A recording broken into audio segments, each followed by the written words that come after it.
This life tried to turn me to a savage, and the devil tried to tell me that I'm average, and the pressure tried to put me in a casket. I went diamond, 24 karat. All right. So what's going on there? It's like so John. Meth, weed, Jesus, and mortality. In this episode of Testimony Musician Story, one-fourth of indie tribe Mogli the Iceburg shares his Christian testimony. Mogli discusses his dealing with the concept of mortality after his mom passed away when he was 12. We discuss struggling with race and identity as a half Mexican and German growing up in Tennessee. Additionally, Mogli shares his thoughts on Christian rapper Rockstar JT tweeting that he smokes weed. I'm Galika Brown, and this is Sound Seekers Presents Testimony, a musician story. Hey, I'm Mogli the Iceburg, and this is my testimony. And let's start with your first music memory, whether it be a song, music video, concert. What's the first memory that comes to mind? I think the first music memory that I have is being in the back seat of my parents' car, just listening to the radio. I'm not sure. So I must have probably been maybe, maybe like 6 or 7. Mm-hmm. That's like that's as far back as my memory goes. Just I'm just trying to think of the songs that were like on the radio. There was a couple that just like stuck in my head like crazy. I think some of my favorite songs from back then were Three Doors Down, Kryptonite, a couple Bon Jovi songs. Okay. There's that It's My Life. Oh, yeah. And then whenever Blue by Eiffel 65 came out, I was done. Okay. That that gives me like a good.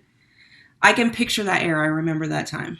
Right. Well, I mean, music was different back then. Like the Definitely. radio was really, really important, because especially being like a little kid, it's like it was basically whatever came on the radio, which was normally controlled by your parents, Yes. or, whatever your parents would happen to let you buy for you at a store, Mm-hmm. So it was actually really cool. My parents were both musicians, and I think letting me have like expressive and like agency in my own musical taste was really important to them. So they got me a little boombox when I was really young, probably like maybe 7 or 8, and they just got a big box of like single tapes.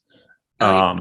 So like it, but just from all different Like, genres. So I mean, they got me Prince and like Boys to Men, and also like Pearl Jam and like NSYNC. Like yeah. there was just all the things that were like popping at that time from all these different genres. They got me just a little taste, and then they let me kind of just discover and see what I naturally gravitated to. So I think that was really cool of them. So that you had your own like, who are those? This is what is it like? This is music now. They kept making the different. Yeah, then now that's what I call music. Yeah, it's been going on. There's probably like 500 volumes by now. Yeah, But they're still making them. I don't know how fruitful that is anymore, but I know, they're right? still doing Especially it. since we have playlists, you really don't need that anymore. Right. Hey, but they were low key the first playlists. They were for real. Like I got the playlist on CD. And those singles, like you can just play the heck out of them singles with the different like remixes or just the instrumentals, and this is that one Yeah, no, song have like 6 tracks on it. and it's crazy because I mean, even around that time, people still sold cassette tapes as well as CDs. But like for me, I would have to save up my allowance to buy music and stuff. So like the cassette tape was less convenient, but the CDs were just too expensive. CDs were like $20. Yeah, they were super expensive back then. You were a So, baller if you had a CD you know, and a Discman that skipped. Like you couldn't work out with your Discman. You could no, just have to not at sit all. still and listen. Not at all. Okay. So, where were you born and raised? So I was born in Long Beach, California. Okay. Um, but my family moved to Tennessee when I was really young. So I grew up like most of my early childhood in a place called Crossville, Tennessee. That's kind of between Nashville and Knoxville, very rural, very small, not a lot going on there. Eventually, we moved to Knoxville, Tennessee. So I like grew up most of like my adolescence in around Knoxville, and then I moved to Nashville for college, Okay. and I basically spent like my entire adult life in Nashville. Okay. So basically, Cali born, but Tennessee raised. Right, right. So, and maybe to some people I have a little bit of a country accent. I don't think I do, but my California family would insist otherwise. Um, but even growing up in Tennessee, I was raised like in like a little island of like Californian, like Mexican American culture. Okay. So like my family is like I'm half Mexican. Okay. Um, so there was that little pocket of culture that Yeah. I was raised in. Okay. Okay. And you said your parents were musicians, but was it also a Christian household? Yeah, yeah, and my parents are actually Christian artists. Um, Obviously things are different at that time, but they had a CD, they had a song on the radio for a little bit. Like, so I remember being really little, just going with them. They'd like perform at churches and stuff, and I'd just kind of come along and sit quietly and patiently. Did you have siblings? No, no, I was the only child growing You up. have to just sit there quietly and patiently. Yeah. Okay. um, so were your parents did they meet doing music and Kind of. Yeah. I mean, music was like, I actually think my dad first kind of got to know my mom like by recording her like in the late 80s. So uh, that was like always like a very central part of their relationship. I think that as time went on, especially like having a young family, having a child and stuff, that became very strenuous on them. So, eventually, like music became less of the focus, and my dad had like a day job and everything that just became like more and more just the main thing. Um, my mom actually passed away right before I turned 12. um So, um, so that so it was just me and my dad for a little bit, and then my dad eventually got remarried, and so I have like a stepmother now and two like step siblings, have a blended family situation. um but yeah, that's kind of the okay. background for my childhood. Sorry to hear about the passing of your mom. I mean, what kind of effect did that have on you as a 12-year-old? So I think that that's like a very pivotal time in, because it's like kind of the start of like adolescence and stuff. I certainly felt very mature Mm-hmm. during that time. Although looking back, I was like, geez, I was really, really young. But I don't know. I think for me, it was like just a big, harsh slap of reality. Mm-hmm. Because for me, I've always been a very deep thinking person. So even from a young age, I've spent a lot of time just like contemplating like mortality and death and our place in the world, and the fact that it's not everybody else that you see are actual people. They're not just like background characters in your life. So I think for as young as I was, I had a very mature kind of outlook on it, but that I think it definitely kind of made me grow up faster. I think it definitely kind of hardened me as an individual. Um, yeah, Do you mind if I ask what she passed away from? yeah, it was kind of a total fluke. She died from a heart attack at 40 years old. Otherwise healthy person. Yeah. you know, there's some details as to why it happened. But you know, it was just something that nobody saw coming, and it was just happened kind of immediately and without warning. Okay. Which And also like the nature of that, you know, like it'd be different if it was like a long-term illness or yeah, even something like a car accident, you yeah, know. um it really, I think that really kind of puts perspective on how uh little control we can have about our own lives and futures and the lives of others, you know. So like my mom was 40 years old. I think a lot of people that I know have never, like, even into fairly deep into adulthood, have never really experienced death in a close way. yeah, So a lot of people just think that like life goes on forever. But I remember, like, when I was 20 years old, I was like, you know, I bet my mom didn't think that she was halfway done with her life, mm-mm, for you sure. know. Yeah, And she was lucky enough to live that long, yeah, you know. Like the same thing, there are things that happen to that, to kids and teenagers, and you know, you just never really know. So I think it kind of motivates me because I know that, you know, I don't think I take life for granted, yeah, and I don't feel, I don't know, it makes me count my blessings a lot, because as hard as that is, it's like I also see that there's so many other things that afflict other people that are a lot worse and a lot more trying.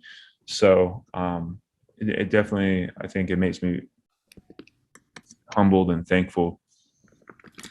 for sure. I mean, that is a lot to deal with. It kind of, I don't know, because your music is like, it's kind of emo, but I Oh see yeah. your your background like kind of feeds into that, so it's Oh making yeah. sense. Well, I mean, like, I think for as long as I can remember, I've always been kind of pessimistic too. Yeah, I don't know, maybe that was like a forming event into that. yeah. Um, yeah, I know that reality can be really, really rough sometimes. I mean that's true. So And then you know how that also works, you know, with faith and everything, because it's like I remember even as it happened, the day it happened, I was like, well, I've thought about this in regards to other people. Like I'm well aware of the extent of suffering that exists in the world, and I'm well aware that God like allows that to happen. mm, So I never really went super into like I'm mad at God, because I just knew that that was irrational, well, right on. I mean that's you very know. mature of you. That is, But it does kind of temper other expectations, you know. Like so a theological implication to that, for example, has been I've always been like very resilient to like ideas of like prosperity gospel. mm-hmm. You know, when somebody like promises that things are like all going to be good, I'm like, okay, well, like, yes, God has our eternal good in mind, but like look around the world, like Yeah, does God not also love people in Afghanistan right now? yeah, exactly. Or Haiti. You Yeah, know, exactly. Yeah. so yeah, it's like there's no promise that this life is going to be comfortable or easy or just or No, anything. he even says that in the Bible, especially if you Of follow course. him. Well, if you look at like the disciples as well as Jesus, like, you know what I'm saying? Yeah. So at 12 years old, where was your faith? I think it was very just trying to, I don't think it was my own yet. Mm-hmm. You know, like my I think I got most of my ideas from my parents. I've always been like a pretty critical thinker. But yeah, it didn't really, I hadn't yet really taken or had the opportunity to super question and critically look at like what I believed, Mm-hmm. um, or be exposed to competing beliefs, um, and make a decision that was like totally my own. I think that that came more in the early years of college for me. Okay. So between 12 and college, how was your life then? As far as how were you living in it? Yeah, so I mean definitely there was always like a conviction between like what I think the way that my faith and my life worked between that time, especially if we're looking at like middle school and high school, I saw like my convictions from my faith as constantly being in friction with just like how I wanted to live my life and the things I wanted to do and the scenes I wanted to blend in with. Mm-hmm. Um, so it was like it was there as a conviction and as like a limiter. Like I'm not gonna fully go crazy, sometimes fully go crazy, Yeah. but like I still felt a conviction. Like I think that I'm pretty sure that this is wrong, but also like looking for ways to invalidate that, Yeah. to so I think that was kind of where all of that was. But um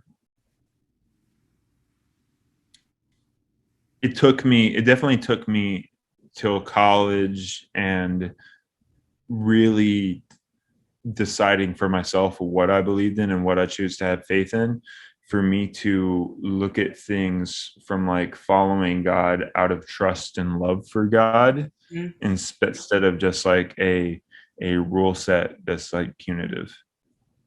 So what do you That think makes happened? Like what happened in college to where it became real to you? um I think that really I just had a lot of really good relationships that cultivated um a very safe space for me to like ask questions and Mhm. explore my own beliefs. And there are a lot of people that um were further along in their walk that could point me in compelling directions Mhm. for those answers. And that's when I really kind of began to just like lay out the evidence for all types of different faiths and worldviews. I mean, I remember there was a brief amount of time before college that I was like very curious about Islam. Um, there was another period where I was like very diving into like Hinduism and stuff, just because I was like, I want to know. I Yeah. don't think a billion people over here are just dumb. Yeah. So I want to know why they believe what they believe and what's the substance to it. So I think when I was able to have like a good amount of understanding of all these different beliefs, and then seeing, I say like the evidence for me just tends to stack, where it's like, okay, this is a particular worldview that answers a lot of very important unanswerable questions. And it also seems to complement the convictions that are in my heart Mhm. in terms of morality. Mhm. Okay. So, So basically, college, you gave your life to Christ, and it's been about Christ since. yeah. So, well, I think what's been another huge part of it too has just been like how music has interacted with that, because um, e- for a long time, especially in that figuring out phase, I was like kind of making positive music, Mm-hmm. but like I felt like um that there was no way to really I felt like there was no way I could actually succeed in music if I was like just outright Christian. Okay. Yeah. And so I was kind of like walking this kind of line where I'd have kind of a foot. I was just like, it was very lukewarm. It was very kind of like um, just trying to be on both sides of the fence, just straddling. And I began to like be in more situations and more opportunities where it just became clear to me that that straddling was just not good for anybody. I Mm. was like, look, like I'm not actually going to achieve any type of mainstream success in this kind of inhibited straddling state. Like Yeah. if I want to be in this crowd with this people, I need to do these drugs and I need to do with these people at these locations. And I'm like, well, I'm not going to do that. Yeah. That's not something I'm willing to do. And it's not me. So it was kind of funny. I remember even like this where I was when I was having this epiphany and this conversation with some of my friends. And I remember telling them, I'm like, well, I guess music will just always kind of just be a hobby for me, but at least like I will feel good about myself Yeah. and I won't feel inauthentic or like I compromised what I believe in. Um, and around that time, one of my friends started, he had actually just put me on Andy Mineo. Andy Mineo had just put out Heroes for Sale. Okay. And I was like really impressed. I was like, whoa, this guy's really talented. And wow, it sounds really good. And wow, these producers are like really going in. Oh, dang, these people are really going crazy. Yeah. So it was like I kind of from that it's like I discovered like rapzilla.com and like all these underground artists. And not too long after that, I had some friends that were also friends with Derek Minor because we went to the same college in Murfreesboro. um, Not too long after that, I met No Big Dill, who was at the time doing merch for Derek Minor. Mm. Um, and we just connected. Like he knew who I was from music that I had done on campus and stuff. And we were kind of just like the only people that we knew that were like willing to commit a certain level of excellence to music, but we're also just like, we can be we're just going to be unashamed about what we believe in, because actually most of the artists that we knew in college were Christians, Okay. but most of them were just doing this watered down thing Yeah. and just kind of tiptoeing the same way. And Dill used to do the same thing, so we kind of just met each other at this time. And I just think it's really ironic that it was like after this huge humbling moment that I just decided to like give up a career desire in order to make a particular type of music, Yeah. that became like the most pivotal, fruitful thing that I ever did. Yeah. That's pretty amazing. And we'll definitely get more into the music. I do want to kind of talk about I had a question. So your mom, you said you're half Mexican. Who was Yeah. Mexican? So Your my mom. your Yeah. mom. So and I actually, both sides of my family had like Mexican. My dad's side was more of like a Spaniard Okay. Mexican. So it's like, Mexican is like it's a nationality, and then there's Yeah. ethnicities with that, and then there's all the racial constructs. So like my dad's grandma was like blue eyes, fair skin Spaniard living in Mexico. Okay. Still 100% Mexican, right? Yeah. Whereas my mom's side of the family was actually Native American from the Southwest United States. And, like my great great grandfather was actually an Aztec native. Okay. So like so there's like, there's a difference between the Yeah. two, but then both my parents so were just this Southern California, like Latin American influenced hodgepodge, that just kind of like everybody kind of was from that place at that time. Yeah. That ended up in Tennessee. Uh, Right. Yeah. We ended up in Tennessee. so I'm just wondering, like, how that all mixed. Like, when your mom passed away, and you're in the middle of Tennessee. I can't imagine. I've only been to Nashville like a few times a long time ago. Mm-hmm. but I know it's not like California. I'm from California, Okay, what part? Sacramento, so up Nice. north. Okay. Yeah, yeah, yeah. And right now I'm actually in Atlanta.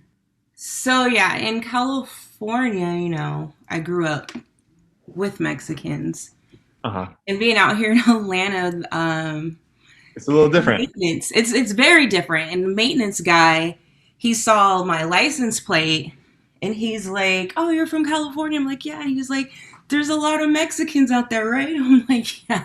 Well, for context, there's way more Mexicans in Atlanta than Uh-huh. there are in Middle Tennessee. Oh, really? Way Okay. more, night and day. And in Middle Tennessee, there's way more diversity than there is in East Tennessee. And East Tennessee, there's way more diversity than there is in the middle of nowhere, Yeah.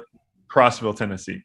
So like it's really interesting because like the dynamics of being like a majority and minority can have such profound differences even in state to state, Yeah. whereas like in California there's a lot of people that are just like me that are both Mexican and German. Like that's a specific thing, Yeah. and there's tons of us, and that's just it's so normal that those people are just like white.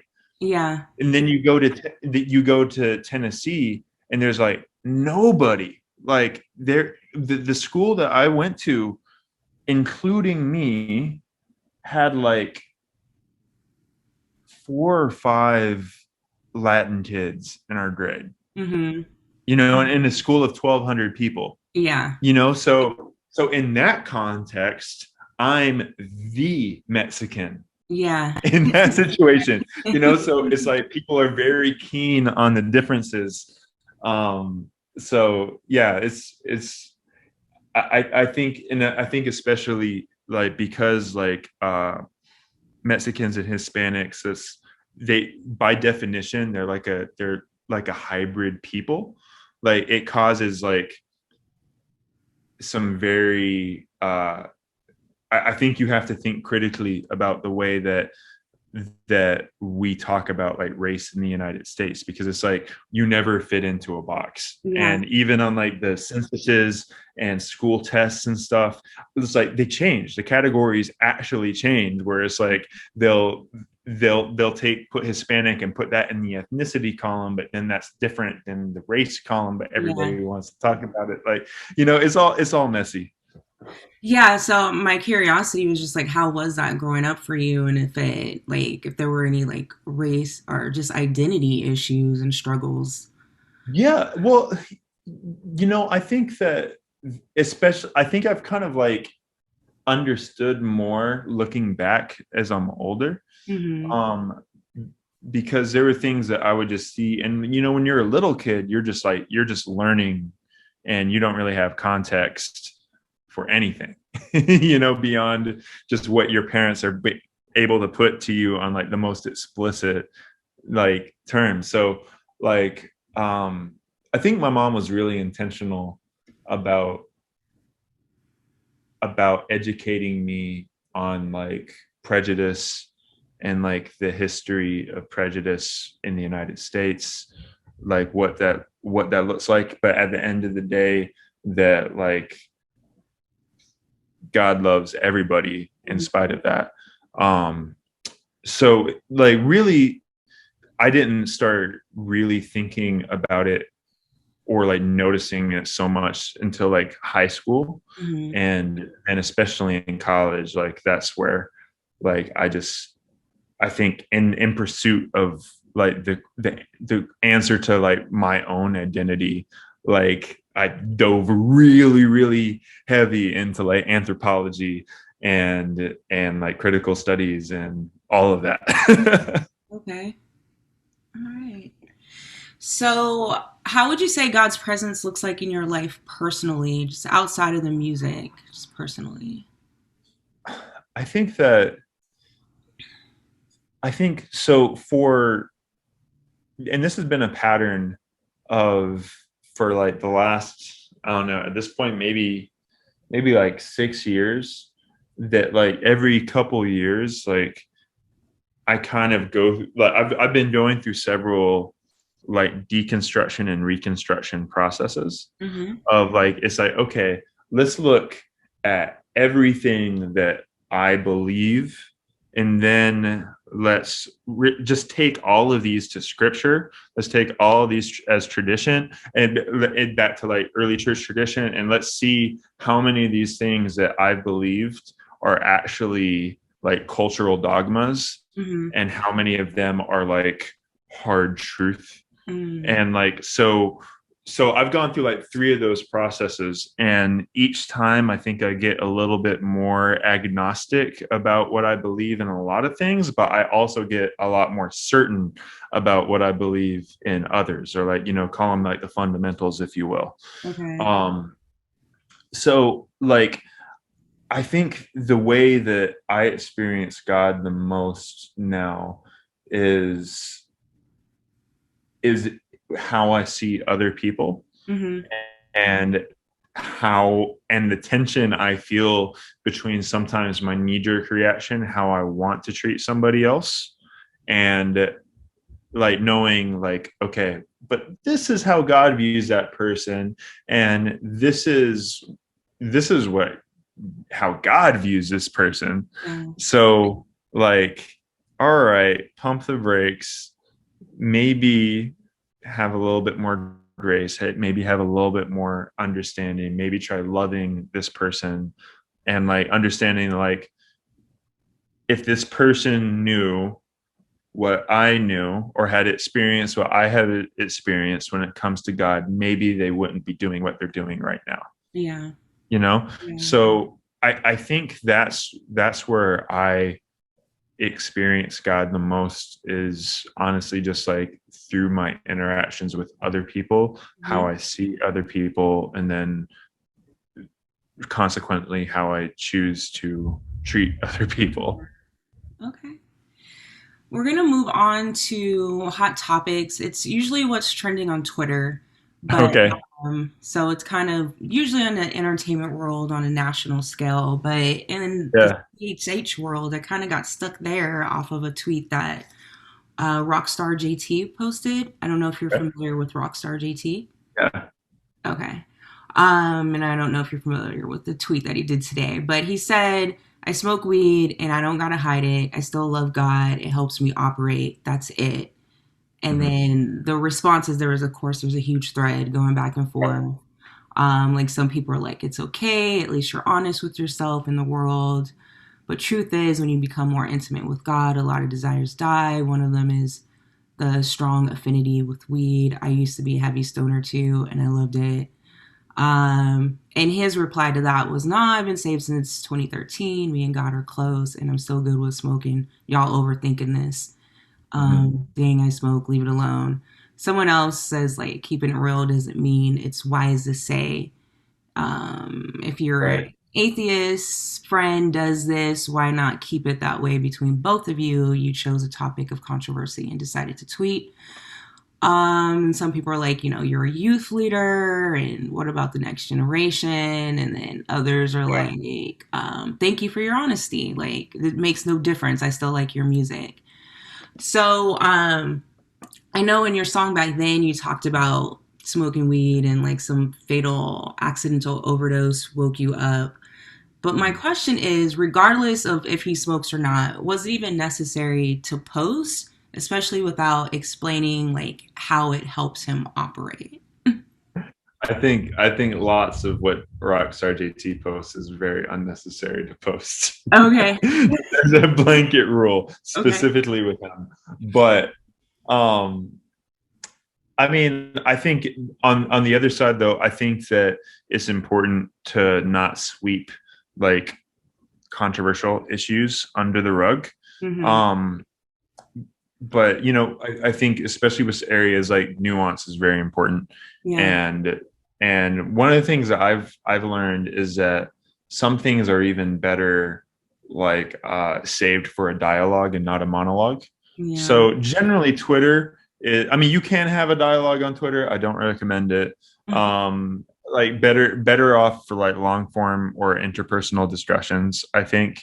But most of the time when you're tweeting, you're just putting one thing one directional into the world, and people don't have tone with it. It's hard for them to discern your heart. Like you really, there's an art to using Twitter in a healthy and wise way. Um, but with that said, like I don't think that um, we should shy away from talking about in general like these things. And so I mean that's specifically with weed for me. Like I take a pretty nuanced view of it. I think there's a lot of loaded societal implications on what we consider to be a drug and what we consider to be a pharmaceutical or medical or a pharmaceutical or a I'm thinking a supplement, right? Okay. You know, Yeah. so I mean, caffeine is definitely a drug. It's definitely a drug. We view it more as a supplement.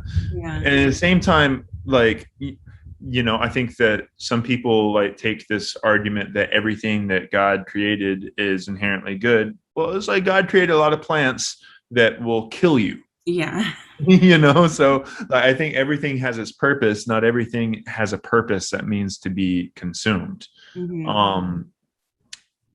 So, you know, like I think that there's a lot of people that find it very beneficial.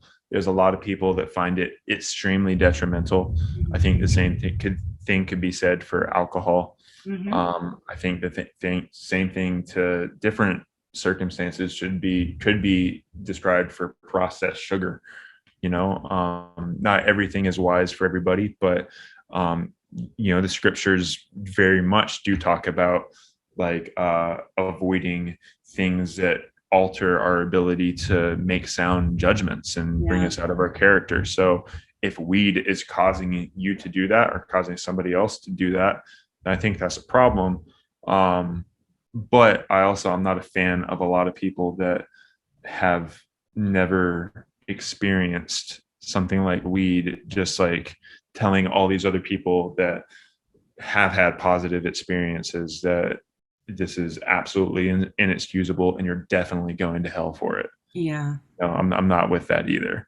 I think there are things that we can look back and see, like, yeah, okay, methamphetamine, 95% of 99% of scenarios, not something that you should do. But even methamphetamine had a purpose. Like we created that in World War II to help create soldiers that were almost certainly going to die, stay up and fight for 72 hours straight. Yeah. So if I'm a soldier in World War II and I got to get through this forest and I'm probably going to die, definitely going to die if I'm sleepy, give me the meth. Yeah. You know what I'm saying? Give me the go-go pill. But you know what I'm saying? Like that's such a limited use case, but it's still a use, everything in context, you know? So we have freedom to do everything. Not everything is beneficial, and all of that just requires context. Well said. That was really well said. I can't believe I just made the case for doing meth. the Christian case. You made it for specifically soldiers back in Vietnam. Right. But you know, it's the same thing with opiates. You know, like no, I don't think that you should be taking fentanyl. No. But like you're definitely gonna die if you just do this yourself. But there are circumstances where they're doing some sort of surgery on you, and you know what? The best way to numb you in this pharmaceutically, surgically prescribed manner to get you through this surgery is going to be this drug. That's why it exists. You know, so yeah. And moving forward back to music now. So you went to your college, Middle Tennessee University. Yep. Now I know is it just like a music school or music business? So it's the biggest state school in Tennessee, but they're known primarily for their aerospace program and their recording program. Okay. So like because they're a public school, there are a couple other schools that have like very prestigious recording programs, but they're all private. Mm-hmm. So like as a public school, which obviously changes like the financial situations, right, for people to go there, like they're far ahead of like music business, recording industry. So there's been a lot of people specifically associated with Christian hip hop that have gone to MTSU. Me Yeah. and Bill met there. Derek Miner is a MTSU alumni. I think Lecrae even went there for like a semester. Street Symphony went there recently. Tay Keith, he was at MTSU the whole time. He was producing his like crazy hits for Drake and stuff. Okay. He didn't drop out. He finished. Yeah, so because I'm just wondering too, because I've talked to a lot of artists who went there, but it's not a Christian school or anything, right? No, Yeah, no. that's interesting. So while you were there, you ended up hooking up with No Big Deal. And when does like Indie Tribe form? How does that go? Yeah. So very like the right when I met him, like he was right in the process of being like, man, I'm really gonna take this music seriously. I've got a couple songs that I'm waiting to drop. I'm not trying to do a music video for that. And he at that time already had this like broad concept of like indie tribe as like this this movement, this kind of like support system with like between supporters and creatives. So it was like a very loose construct at that time. And um I've learned to do a lot of things music related for myself. Hmm. So I would offer him, I'm like, hey, if you need a place to record, you can come record at my spot.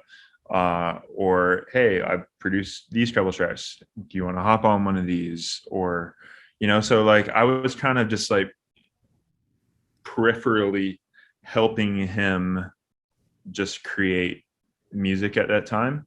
And then like I started to put out my own music as well. And it was all just coming around at the same time. And like it was just kind of a natural thing that we just ended up like integrating with each other very heavy on multiple levels. Hmm. And like we became like ultimately just like the champions for this thing that we just called Indie Tribe. And as time went on, we decided to like refine it more and more. Originally, we added Jerry Mana, then later What Up RG, and that kind of refined it into something that's like a collective Yeah. that people knew it as. But then like the most recent iteration, when we added John Keith and Michael, like I think we've just refined and defined it more and more Yeah. to I think where it's kind of matured at this point. I mean, it's definitely matured, especially since you guys are able to put on a whole festival and It's wild, yeah. have. How was that experience, like just even putting it together and then seeing the fruition of it? It's really, I mean, like there's so many things that have been happening and even more things that are happening after that that are just like very crazy perspective moments. um I mean, like we definitely feel like what we're doing for some reason it's working, it's connecting really well. We feel like God's favor is on it, behind it. um there's so many conversations things that we've had that we'll remember from like a long time ago, and the perspective just seeing some of these things to fruition, even like Andy coming out as like a special guest, it's like things like that are just like very, very crazy. I uh mean, especially that's like full circle for you then, because the first totally, album you heard was Heroes for Sale. totally, yeah. So it's like, before like the Indie Tribe said, I'm just chilling back kind, we're just kind of talking, hanging out. It's all very, very surreal, very cool. That's awesome. I mean, especially to kind of see like how it's really launched. Like everyone who's part of Indie Tribe, whether they're still part of the collective or they, went and did their own thing, like Jerry Mana. Was Paris Perez officially Indie Tribe? Never was. Okay. But Um, like Jerry and Paris are like yeah. tight. So like that, he's always been like a very close friend, very closely affiliated.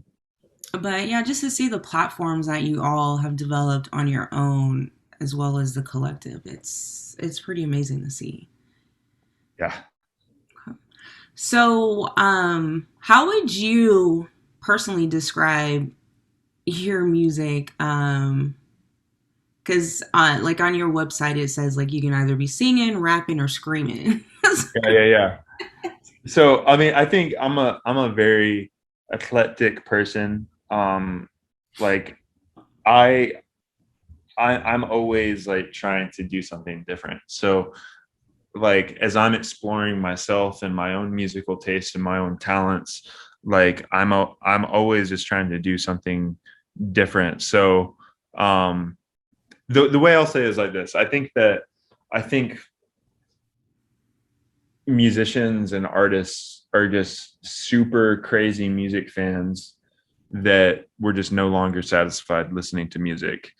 So eventually it's like there's a sound that's in my head that's like, call it the perfect song. Hmm. And every song that I like, it's like I'm discovering what that perfect song is. Hmm. So it's like the artists that I like, I'm listening to them because they're the closest thing to what I know I want to hear, but can't articulate it yet. Hmm. So, in the same way, making music, it's like I'm just trying to get closer and closer to actually articulating Hmm. this special personal music that's in my head that I'm searching for in all this other music, but doesn't exist. Yeah. And I think most artists are doing that in some way or another. I mean, that makes sense. It totally does. And then moving on to our four song breakdown, where the artist either raps, recites a verse, or discusses what's going on between the lines of the song story. Um, I chose four songs from the Upper Hand album, Indie Tribe, but Top Down, Yeah.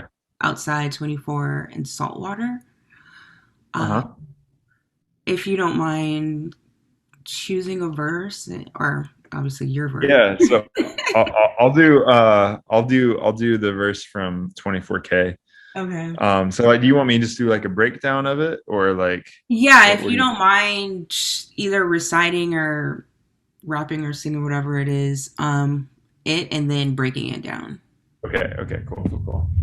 All right. So my verse is I've been to hell and back. I lost my path, but it's all behind me.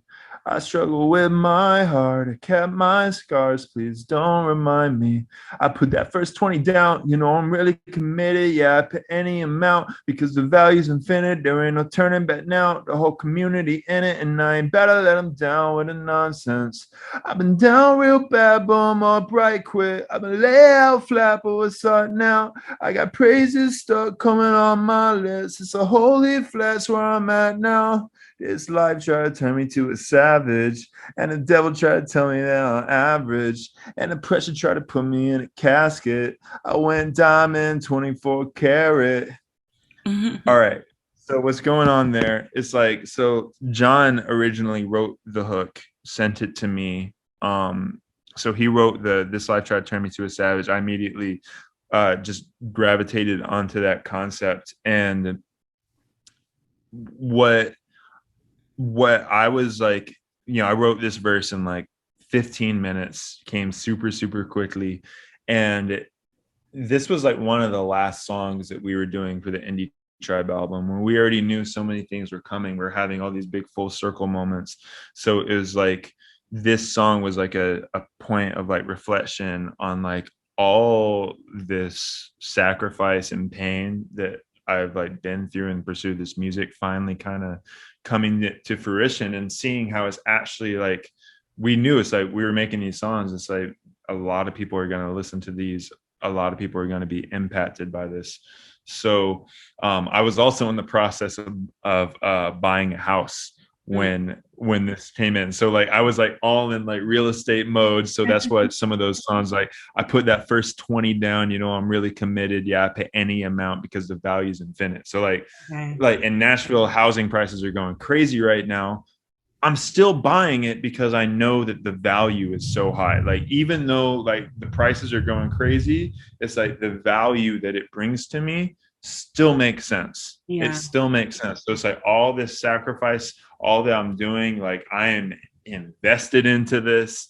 And despite this extreme cost, like I'm willing to do this because this is like what I feel like this is what like God is like doing in my life.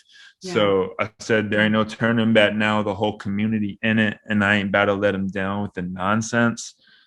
Also, what had just happened when I wrote that bar was the whole Ravi Zacharias scandal. Mm, So it's like you have this guy that's influenced so many people, and then after his death, we find out all this terrible, damning stuff about what's going on. So it's like so that was like just also a moment of reflection. It's like, man, there's a lot of people looking at me. I can't screw up in a way that can betray all these people. Like there are a lot of people that are like looking at me and like seeing me as like a role model. It's like I can't let these people down. There's too much consequence for that. mm. Like over something trivial, over something temporary, you know? Um, so yeah, that's kind of what what was going into that verse. Okay. Sweet. 24. Did you have any other tracks that you wouldn't mind covering? I think that's the one I really just wanted to break down. Okay. Cool, cool. And how would you say that God's presence looks like in your life musically? Musically. I think for me, writing is very therapeutic. So like sometimes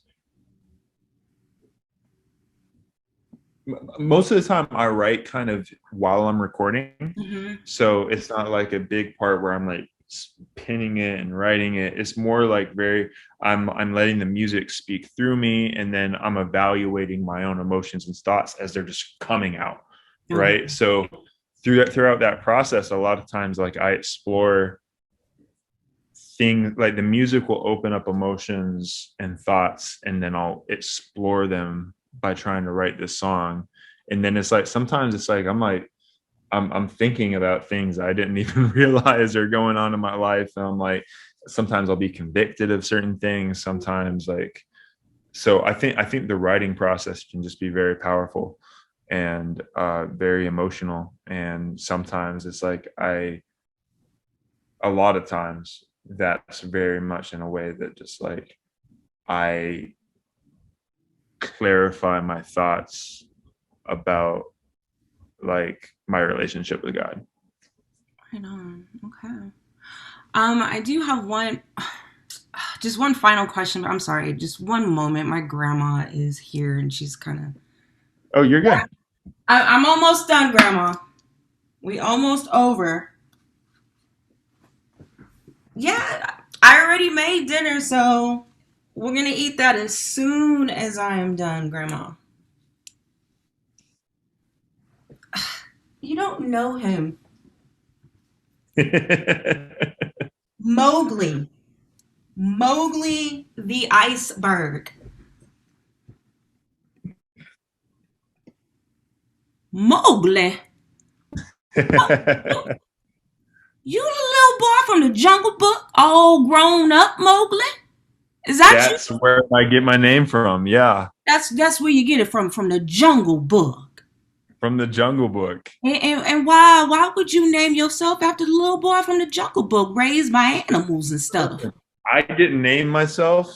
I was in middle school, and I I was lanky, and my skin gets pretty dark in the summer, and I had a big shaggy head of hair. And Okay. somebody said, "Hey, he looks like Mowgli from the Jungle Book," and everybody else said, "You are absolutely correct, and this is what we're going to call you for the rest of middle and high school."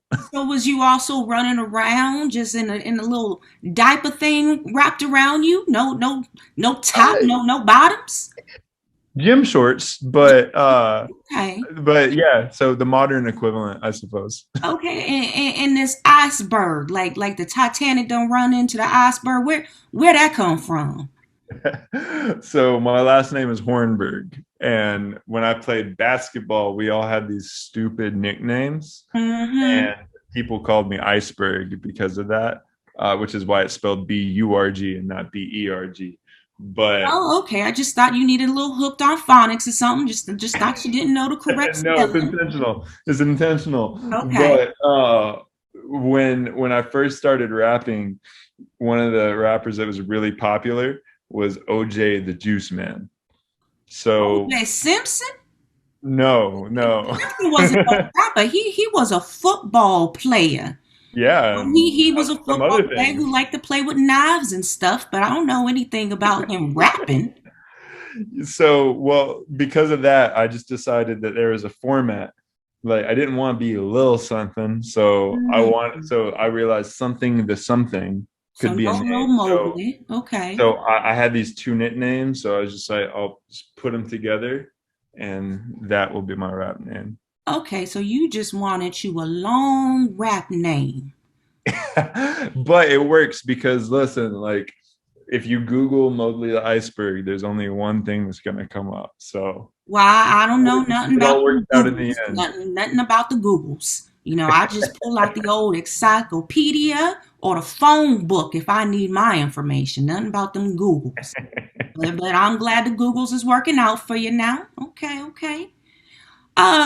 Mowgli, do you mind if I say a little prayer for you? Sure, Grandma. All right, Lord, I just wanna say a little prayer for this young man who once was a lanky little thing who would get super dark in the summers and had a shag and like to run around with a diaper. Lord, I'm glad that he grew up into a man who wears pants and shirts and hopefully sometimes he wears button downs. Lord, he looked like he cleaned up nice.